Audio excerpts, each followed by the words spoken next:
Okay, so let's go ahead and get started. Welcome back to MAT1841. Today, largely virtual, it seems. So, what did we do last time? Last time we finished up our discussion about probabilistic sketching, and we're going to move on to a new topic. And the topic we're going to move on to today is Erdos-Renyi random graphs and phase transitions. And one of the interesting things that we'll note in this section is that many of these same probabilistic techniques, things like Markov's inequality, Chebyshev, things like that, can be applied to random graphs to understand the sort of asymptotic behavior for large graphs with a particular probability of random edges. So first, we need to define what objects we're talking about. So we're going to first start by talking mostly about Erdos-Renyi random graphs, which is by some measure one of the simplest types of random graphs. And well, let's see what happens. So we're going to oh, hi. Yeah, no worries. Like I was lost as well. So since we got our rooms changed around today. Yep. So what we're going to do is we're going to let G of NP be a graph valued random variable. So graph valued random variable with vertices V and edges E. And note that these are going to be undirected graphs. So edges are just going to be an unordered pair AB, where A and B are vertices. And we're going to let N be the number of vertices. And importantly, the parameter P is going to be the probability that two vertices, Vi and Vj, are in E for any I not equal to J. And note that the probability of every edge is independent. So you can think of it as generating a graph through a process where you systematically go through every single pair of vertices, and then you ask, should an edge be here? And the probability P, your answer will be yes. And you flip random coins each time. So we're going to use this model to study certain types of phase transition behavior. So let's first start by discussing something about the sort of bulk properties of this random graph that we can understand just by the fact that it is a random variable. This will be theorem 8.1 in your textbook. So this is where back to just using Hopcroft, Bloom, and Kahneman for this section. So we're going to let V1 be in B of the random graph. Graph G of NP. And we're going to let alpha be some value, some constant between 0 and root NP. Well, then we claim that the probability that n minus 1 times p minus degree of v1 is greater than or equal to alpha times root n minus 1 times p. Wait, sorry, I think my quotes are wrong. The absolute value of this. Greater and there is less than or equal to 3e to the minus alpha squared over 8. Okay, and as just an aside, note that we of course know the expected degree.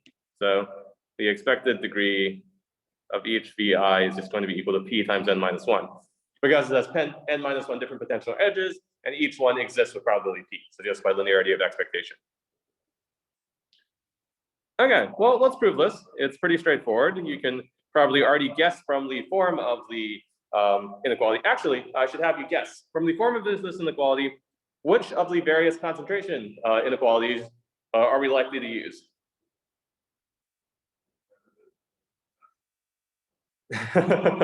Yeah, so there are quite a few we learned. And just to remind you all, Markov was the very basic one where you don't need to know anything about variance. Chebyshev is an inequality that's based on knowing the variances of the random variables, whereas Chernoff is often what you use when you have a summation of a bunch of independent random variables, including Bernoulli ones. And so in this case, we're going to be using Chernoff. It's basically we're taking the sum of all these independent random variables to get the degree, since the degree is just whether or not all these Bernoulli random variables specifying whether or not you have a particular edge, well, are equal to 1. So note that degree of V1 and of any VI, but we're just going to concern ourselves with the first vertex, is equal to the sum from I equal 2 to n of the indicator variable 1i, where 1 1I is equal to 1 if the edge exists, and 0 otherwise. Well, then the proof is just a simple application of Chernoff bounds. Proof follows from Chernoff. Note that there are actually a bunch of different forms of Chernoff bounds. So early on in the very first class, we discussed one form of them. It turns out there are lots of slightly different ways you can write down Chernoff bounds, depending on which is more convenient. And so we're going to be using a formulation that is given in the book in theorem 12.6, if you want to look it up there. So it's a slightly different variation of Chernoff bounds than the one we discussed earlier. But basically what we have from that is just that the probability that the degree of V1 minus n minus 1p, because that's the expected degree of V1, is that's greater than or equal to c times n minus p, n minus 1 times p. Probability of that entire thing is less than, so that's greater than that, it's less than or equal to 3 e to the minus n minus 1 p c squared divided by 8. And all you have to do is let c be equal to alpha divided by root n minus 1 times p. And that completes the proof. Now, if you're looking at this and if you're following along in the textbook, so this is from chapter 7 of the textbook, I forget, I'll write it up online which chapter it's from. You notice that they actually did the proof a little bit differently. And one of the simplifications that they did throughout is that they just assume that n minus 1 is approximately equal to n, and which is, of course, true for large n.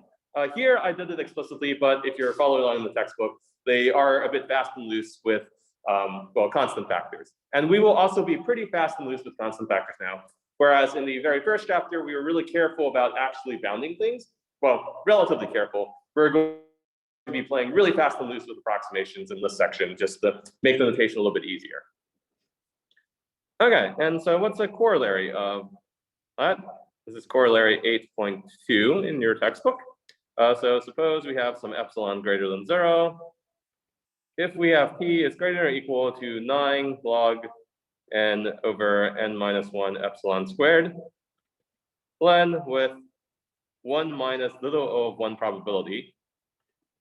So that's some function that is much, much smaller than 1. So it's subtracting some function that's much, much smaller than 1. And so this is with really, really high probability.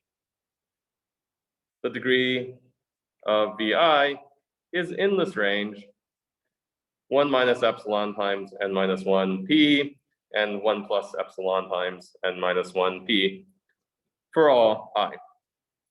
And let's just walk through this proof quickly. So this proof is basically just, well, if we let alpha in the previous theorem be equal to epsilon root n minus 1 p in theorem 8.1, well, when for a given I, the failure probability is less than or equal to 3e to the minus epsilon squared n minus 1 p divided by 8. And of course, well, with the setup, you might expect that we're just going to use a union bound, which is fairly common. So by a union bound, the failure probability for every I, for every single, for any I, is going to be less than or equal to 3n e to the minus epsilon squared n minus 1 p divided by 8.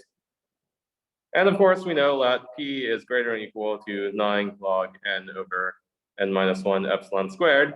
And so this entire thing is less than or equal to 3n e to the minus 9 over 8 log n, which is equal to 3n times n to the minus 9 over 8, which is equal to 3n to the minus 1 over 8, which is the little o of 1, because it's some value that as n gets bigger, this gets smaller and goes to 0. So a little bit with a couple fewer constants, basically what we're saying is that if p is at least as big as log n divided by n, so big O omega log n divided by n, then with vanishing probability, all vertices have tightly concentrated degree. Oh, sorry, I need to write that back in. Have tightly concentrated degree.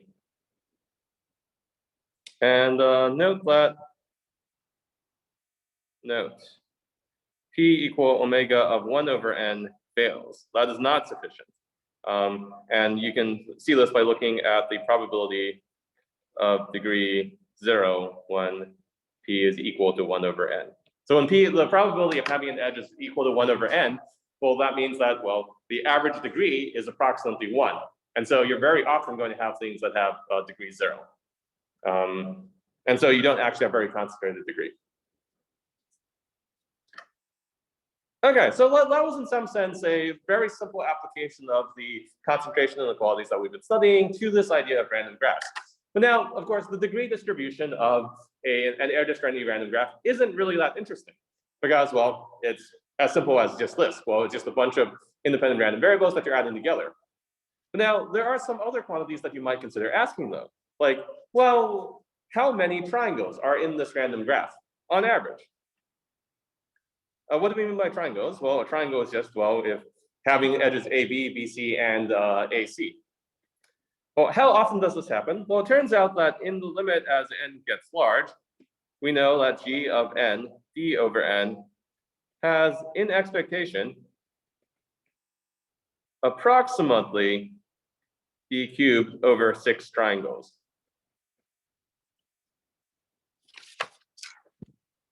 And well, we can sort of morally justify this by just looking at how things increase. So let's give a moral justification before we give an actual proof. Moral justification, this is the right sort of form of this kind of thing. Well, one thing that you might notice is that in this, with n nodes and a degree probability, an edge probability of d over n, the number of triangles is independent of your, seems independent of the number of nodes you have. And this might be a little bit surprising, but you can sort of see that this ought to be the case because, well, as n increases, the number of triples grows with n. Grows with n cubed, right? So you have triples of items that grows at sort of along the order of n cubed.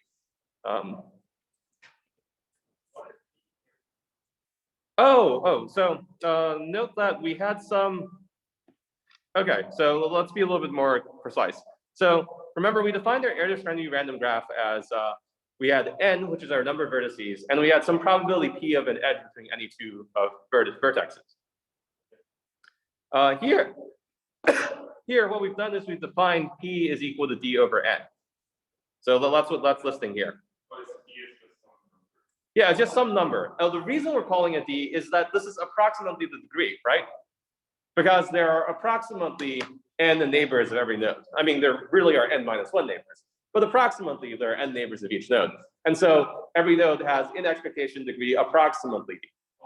Yeah, so like I said, we're going to be playing fast and loose with the -1 here, just because that's going to clog up our notation. And it doesn't really change anything asymptotically either. But so basically what we're saying is that if you have this degree problem, if you have fixed degree, so roughly speaking, if you have an Erdos-Renyi graph and then instead of fixing the probability of having an edge, as n gets bigger, you're fixing the expected degree of the nodes. Then you're also fixing the number of triangles, which is going to be independent of the number of nodes.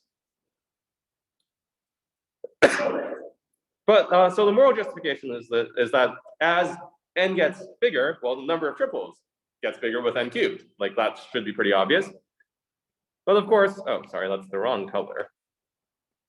But each of our pairs, each pair has a d over n probability of having an edge, right? So 3 pairs is equal to d cubed over n cubed chance. Now, this isn't quite right because the triples are obviously correlated, and so this isn't a full, this isn't an actual proof. But basically, this is saying that we have about d cubed over n cubed chance. So then this balances out the n cubed number of triples. And so this is the sort of moral justification for why you'd expect that there would be a constant, a fixed number of triangles based on the degrees of the nodes. So, well, let's prove it. And the proof actually just follows from that argument, except we have to be a little bit more careful with the constants as we work through it. So we're going to use one of our pair techniques. We're going to use an indicator variable. So we're going to let delta ijk be the indicator variable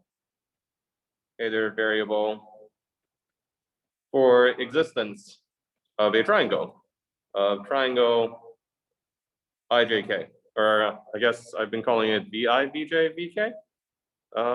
Is that how I've been calling it? I'm going to call it ijk from now on, just to make my notation a little bit easier. So hopefully that's not where these are 3 nodes. These are in V. Okay, well then, we know that the expected number of triangles is equal to the expectation of the sum over all ijk of delta ijk. So of all triples ijk of this indicator variable. And that is, of course, equal by linearity of expectation to the sum over all these triples, jk, times the expectation of delta ijk. And note that linearity of expectation doesn't depend on independence. So we don't have to worry about independence in this argument because it's just taking expectations. And this is, of course, equal to n choose 3 times d over n cubed, which is equal to n times n minus 1 times n minus 2 divided by 6 times d cubed over n cubed, which is approximately equal to d cubed over 6 once you cancel things out. Here we're approximating that n minus 1 is about n, and so is n minus 2 is also about n, as n when n is big. And that completes the proof. But of course, this only talks about the expected number of triangles. And one of the things you might wonder is, well, we have this expected number of triangles. Can we also make the usual claim that we've been trying to make, that the number of triangles is concentrated? Or like, what's the probability that there always is a triangle in a graph of this size? Or can you rule out occasional all triangle graphs or occasional 0 triangle graphs? So basically the same sort of concentration inequalities that we've talked about for all these summations of independent variables. But here things are harder because our indicator variables are no longer independent. And so this is one of the difficult things about the proofs that we're going to be doing in the random graph theory section, which is that, well, if you have a bunch of if you already have a bunch of triangles, well, maybe that says something about the probability of some other triangle. And so things aren't independent anymore. And so you can't directly use these sorts of variance-based methods, at least not without a little bit of modification. So, well, let's do a little bit of analysis on, let's try the bound number of triangles. So, well, let's define a new random variable x, which is equal to the number of triangles. And x is obviously just equal to the sum over ijk of delta ijk. And what we're going to do is we're going to use a second moment argument. And so this is going to be related to the variance somehow. And so we're going to have the expectation of x squared is going to be, well, that's just equal to the expectation of the sum squared, ijk delta ijk squared, which is equal to the expectation of the sum over ijk and I prime, j prime, k prime, delta ijk times delta I prime, j prime, k prime. And unfortunately, we don't have independence here. So although the edges are independent, the triangles are not independent, which makes life hard. And so what we're going to do is we're going to split up our sum into several different parts, some parts of which, and then independently analyze the correlations in each of those parts. What does that mean? So let's split sum into 3 parts. Let's call S1 is the set I, j, k, I prime, j prime, k prime, such that delta I, j, k and delta I prime, j prime, k prime share no edges. Okay, so what does that look like? That looks like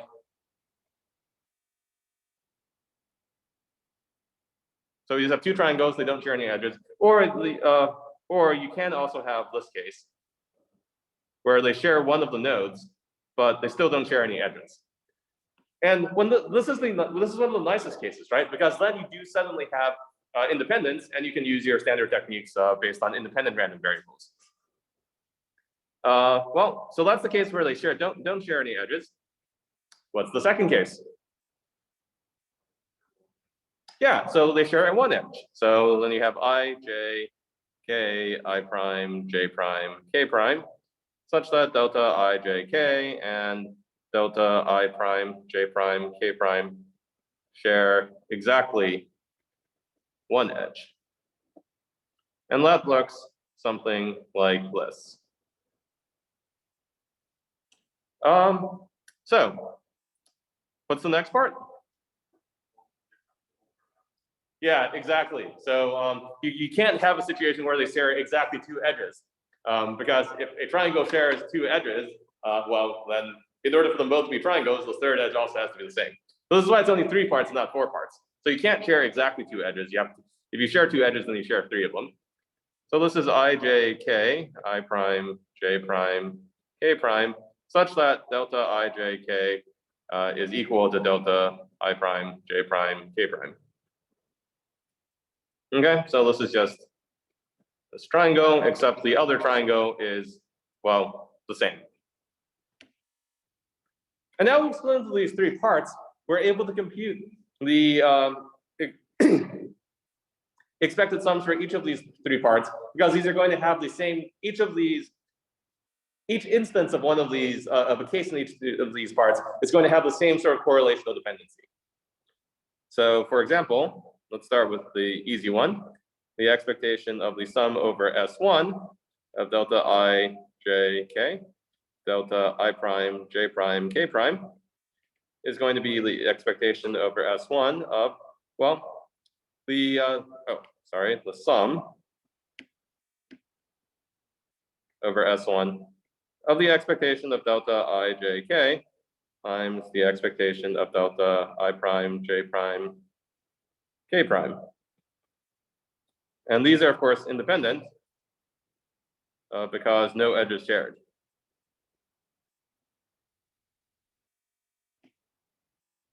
Well, this turns out to be less than or equal to the sum over all I, j, k of the expectation of delta I, j, k times the sum over all I prime, j prime, and k prime, expectation of delta I prime, j prime, k prime, which is of course just equal to the expectation of x squared.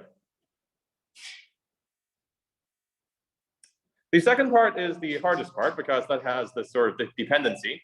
And so in the second part, we have the expectation of the sum over S2 of delta I, j, k, delta I prime, j prime, k prime. Well, what's that equal to? Well, if you look up here, you'll notice there are 4 vertices, right? So whenever this happens, you have some configuration of 4 vertices that you're dealing with. And so the first thing we're going to do is we're going to take n choose 4. Because these are the ways to choose 4 vertices. And then if you look at this again, in this particular figure, you have 4 vertices, and you have edges between all of the vertices except 2 of them, right? And so you want to ask how many different ways, once you pick your 4 vertices, how many different ways are there for this to happen? Well, there are 4 choose 2 ways, because you want to choose 2 of those 4 vertices to not share an edge. So you end up with a 4 choose 2 here. This is ways to choose 2 vertices lacking an edge.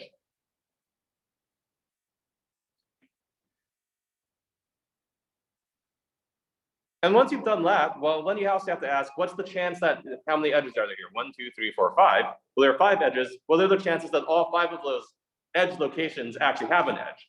Well, that's going to be p to the 5. So chance, this is the chance remaining 5 edges are present. And of course now, well, this is pretty easily boundable. We can compute all these things. So this is approximately equal to n squared over 24 times 6 times p to the 5, which is equal to 1/4 n to the 4 p to the 5, which is equal to 1/4 n to the 4 times d to the 5 over n to the 5, because of course p here is d over n. And this is just equal to 1/4 times d to the 5 over n, which is the little o of 1, but as n gets bigger. Okay, so this is some negligible component. So basically this very rarely happens. And so even though we have this dependency here, it happens really rarely, and so we don't really need to worry about it. And that's basically what we're doing is our random variables they're not independent. The indicator variables are not independent, but they're kind of close to being independent. And so what we then do is then we then upper bound the second moment by, well, what would happen if they were independent, and these negligible cases where they're not independent, basically. And well, we still need to consider the third case, but the third case is the easiest. Delta I j k, delta I prime j prime k prime. But those two are just equal to each other in this case, and they're indicator variables. So just the expectation over the sum over S3 of delta I j k, which of course is just equal to the expectation of x.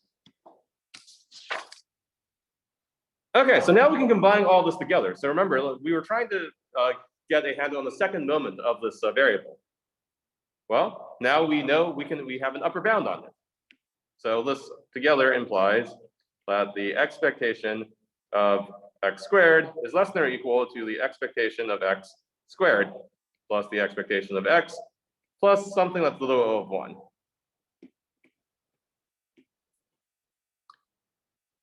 And so this, of course, implies that the variance of x, which is just equal to expectation of x squared minus the expectation of x squared, is less than or equal to the expectation of x plus little o of 1. Well, then, now we can use Chebyshev. So then the probability that x is equal to 0, well, that's less than or equal to the probability that the difference between x and its expected value is greater than or equal to its expected value. So we used this trick once before. The chance that's equal to 0 is obviously bounded by the chance that it's at least that far away from, at least its expectation far away from its expectation. And so then by Chebyshev,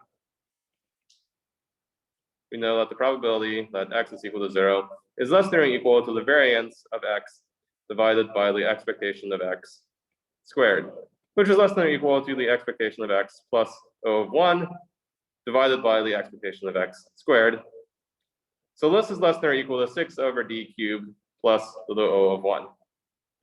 Because, of course, we already computed what the expectation of x is. When I say less than or equal to here, I really mean approximately less than or equal to, because we have a couple constant factors that are floating around.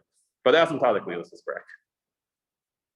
So thus, we know that if b is greater than the third cube root of 6, which is approximately equal to 1.8, the probability that x is equal to 0 is less than 1.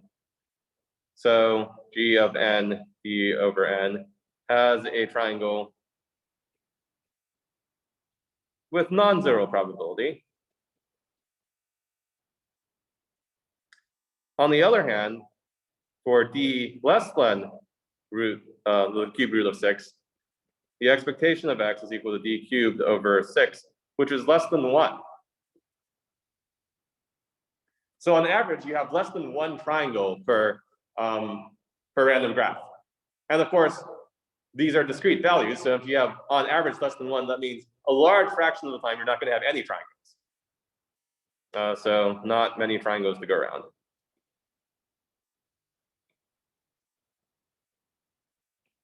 So basically, when you have the degree that's less than about 1.8, you probably don't have any triangles, roughly speaking. Whereas when you're over 1.8, then with some high likelihood, you do have a triangle. And this sort of makes sense intuitively, right? Intuitively, we need many vertices with degree at least 2 to have triangles. Because, well, a triangle has three vertices that all have degree at least 2 connected to each other. And so if most of your vertices don't have degree 2, well, then you're highly unlikely to have very many triangles. And this here is a first example of what we're going to call a phase transition. So above some value of some parameter, some event happens with some good likelihood. And below that value of this parameter, that the same event happens with very low likelihood. And we can talk about how sharp of a transition this is from low to high likelihood. Sometimes it goes from almost no chance to suddenly probability almost 1.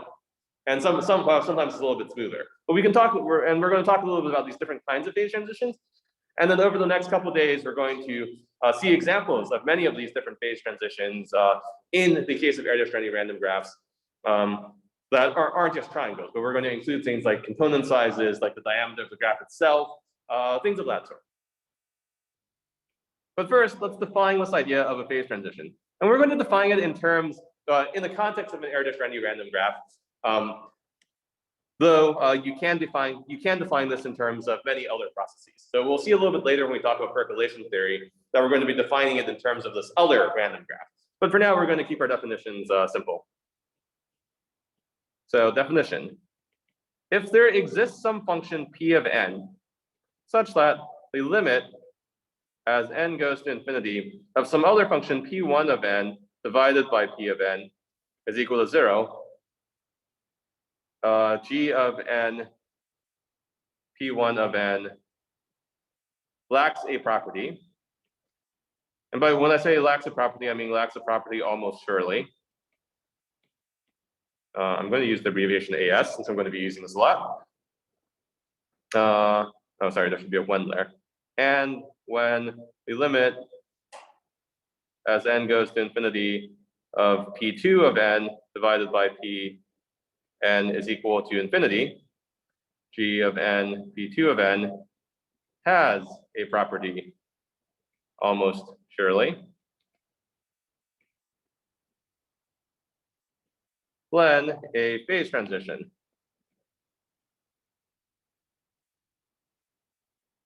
And the phase transition occurs at the threshold p of n.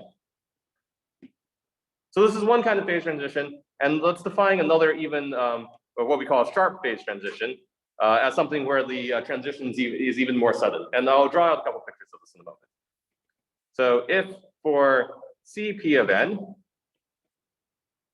c less than 1, g of n, Cp of n lacks a property almost surely, and for c greater than 1, g of n, Cp of n has a property almost surely, then this is what we call a sharp threshold. P of n is a sharp phase transition.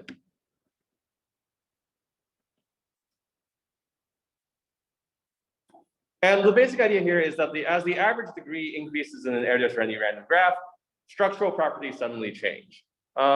Which we saw with this triangle. The existence of a triangle is an example of a structural property. And we're going to see some more examples of these, but let's first draw out roughly what I mean by sharp versus non-sharp. So when you have a phase transition, the way we've defined it, we have some event x that we care about. So maybe it's the number of triangles, maybe it's the diameter of a graph or whatever. So probably have some event x, and it goes from 0 to 1. And when you have, and so on the x-axis here, I'm going to put out different possible values for p of x. So I'm going to have this in terms of functions.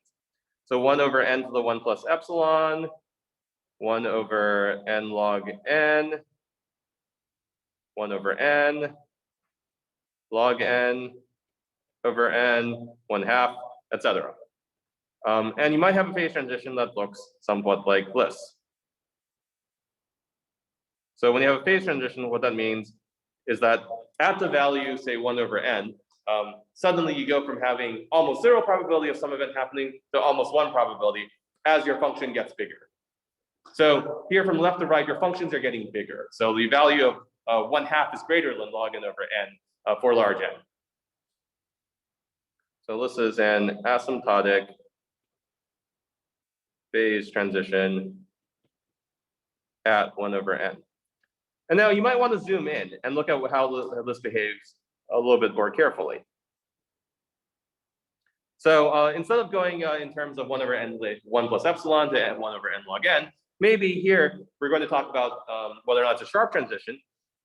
And so your functions are going to be more like 0.6n, 0.8n, 1 over n, 1.2 over n, 1.4 over n. So we've zoomed in because all of these functions that we're talking about here in this right picture are much, much bigger than 1 over n log n and much, much smaller than log n over n. And so we've now zoomed in on this picture. Well, then you might have you might have it be a little bit more smooth. So maybe smoother when zoomed in. And that would look like, well, maybe it instead goes like this. Or it could be sharp. So unless sharp. And what do we mean by sharp? Well, by sharp, we just mean that the transition is still sudden, even after you've zoomed in.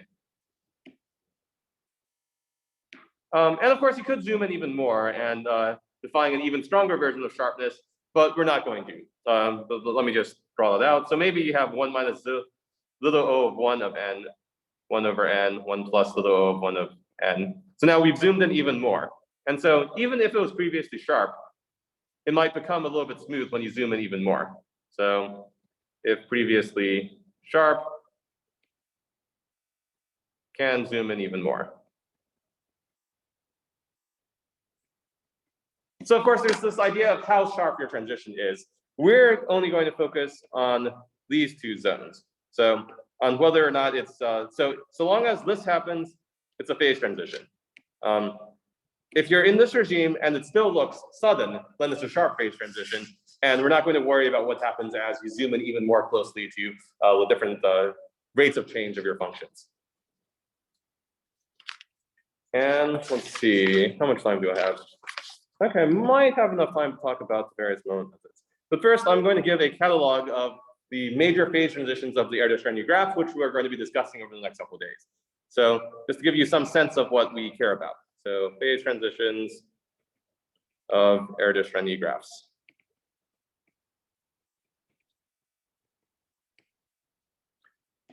And so each of these has some probability threshold. And by that, I'm just going to talk about the different regimes. So probability, and we have some behavior that happens in that regime. So when the probability of having an edge is little o of 1 over n, well, then what you end up happening is you end up having a forest of trees. Component sizes, so connecting components of size o of log n. Because what's happening here? Well, here we have very, very few edges, right? So the probability is less than 1 over n. That means that on average, your degree is less than 1. And so you might have a couple random trees scattered around here. And maybe occasionally you have something that branches off like that, but it's pretty rare. And so you just have this big forest of trees. As your probability increases to probability is equal to d over n, where d is less than 1, well, it turns out that so long as it's not much less than 1, if it's just less than 1, well, then you might have some cycles. So some of these trees connect, but your component size is still o of log n. So you need to get to this threshold in order for any of these things to connect back. So maybe at this threshold, you suddenly get another, maybe you get an edge that connects that to that and that to that. So if it's some constant value, some constant over n, as opposed to being asymptotically smaller than 1 over n, then you do get some cycles.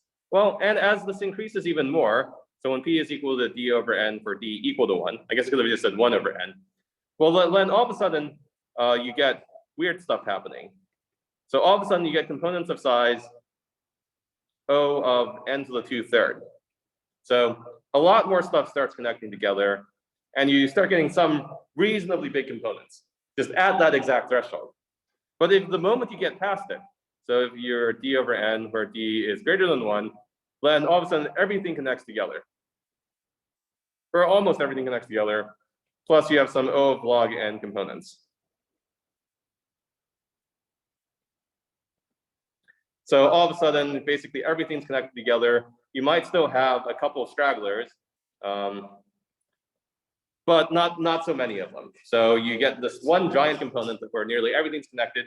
And this is also going to be important when we talk about percolation theory later, right? Because if what you're asking is, can you get from one point to another? If you have a giant component, then with high probability, you can get from one thing to another if you pick two random points. So 1 over n here, yes. So this would be a sharp transition. Because as c goes between, well, under 1 to above 1, all of a sudden stuff happens. And of course, at the exact moment of phase transition, the behavior can be different. And so we're probably not going to spend too much time on the exact moment of phase transition, but usually what we care about is before and after the phase transition and how far. And so this behavior here is really unstable. It's hard to get exactly end of the 2/3, because if you get even slightly above a few more edges, then all of a sudden, all these big end of the 2/3 components rapidly merge together. Okay, well, let's keep on going. So when p is equal to 1/2 times log n over n, note that I will always be using natural log in this section. I know we use the binary log, log base 2 in the last section a lot when we were talking about hash functions, but in this section, we will be using natural log. And this actually does matter because some of our transitions are sharp. And for a sharp transition, well, you do have to, like, the difference between log and natural log is actually significant here. Well, what happens here? Well, here you get a giant component plus isolated vertices. So with high probability, you no longer have any of these like multi-vertexings, because with high probability, those will all get connected somehow. But you still might have a couple of dots here and there, because there's always some chance that you'll have, well, I mean, not always some chance, but there's still some chance that you have a couple random things that just haven't connected to anywhere. Because basically, this is the transition at which some nodes still have degree 0. With some probability, you still have nodes of degree 0. But as we said earlier, as you start getting more and more probability, all of a sudden, you get to a point where you don't have any isolated vertices anymore, because the probability that a node has degree 0 becomes vanishingly small. And that happens at p is equal to log n over n. So now we have no isolated vertices. And you get an appearance of a Hamiltonian circuit. So in the same sense of Hamiltonian paths. And we also get some quantities on, well, now that we have no isolated vertices, we can start talking about the diameter of our graph, right? So these all get connected in. And now the question is, how long does it take to get from any one point to another? Now that we know that we can get from any one point to another, now we might want to measure how long it takes. Well, it turns out here that the diameter is approximately O of log n at this value. But as you go even further, for say p is equal to root 2 log n over n, so as you're getting even bigger, well, then all of a sudden the diameter is just 2. So I'm not going to dry this off because it's just going to be a mess of edges. But basically, nearly everything's going to be connected within just a couple steps to everything else. And lastly, when you reach the point where p is equal to 1/2, well, then now you have a really, really dense graph, right? Because nearly everything, well, half your edges are there. So half of all possible edges are there, and you start getting really big cliques. So cliques are just completely connected subgraphs. So these are cliques of size roughly 2 minus epsilon times log n. Okay, and so these are some of the various properties that we're going to talk about. We're not going to prove all of them, but this is a sort of sense of trying to understand the behavior of an Erdos-Renyi random graph as you change a single parameter. So as you change a single parameter of the probability of an edge, as it sweeps up from very low to very high, the graph has different qualitative behavior that you can measure quantitatively. Or I mean, sorry, that you can measure qualitatively. Like there's a qualitative difference between a fully connected graph and, well, one that isn't. And these are the types of properties that we care about. And the primary, let's see, I have 5 more minutes. Okay, so let me talk a little bit about how we're going to prove these properties. And we already saw a sort of taste of that in the example of triangles, right? So that was a sort of simple example. These are a little bit more complicated, but they're going to use the same general probabilistic techniques. So we're going to use 2 different methods. We're going to use the first moment method, which is just basically a consequence of Markov. So basically, if we let x of n denotes the number of occurrences of an item in a random graph. Well, if the expected number of x of n goes to 0 as n goes to infinity, then a random graph almost surely has no occurrences. Of the item. And the proof of this is really, really simple, but I'll go ahead and write it out for completeness.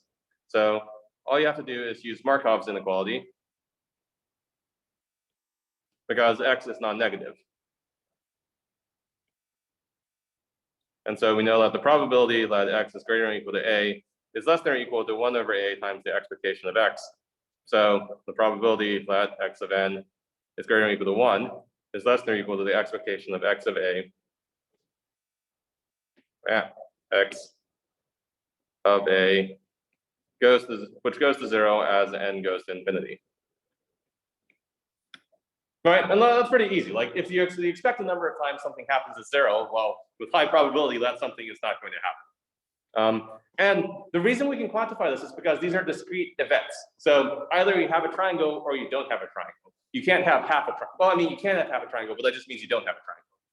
And so because these are discrete events, you can use Markov's inequality to show that the probability that it's happening has to be greater than or equal to 1 if it does happen, as we're measuring it. And so that goes to 0. And the other primary method that we're going to use, which we also saw a little bit ago, is the second moment method, which is going to correspond, roughly speaking, to Trebuchev.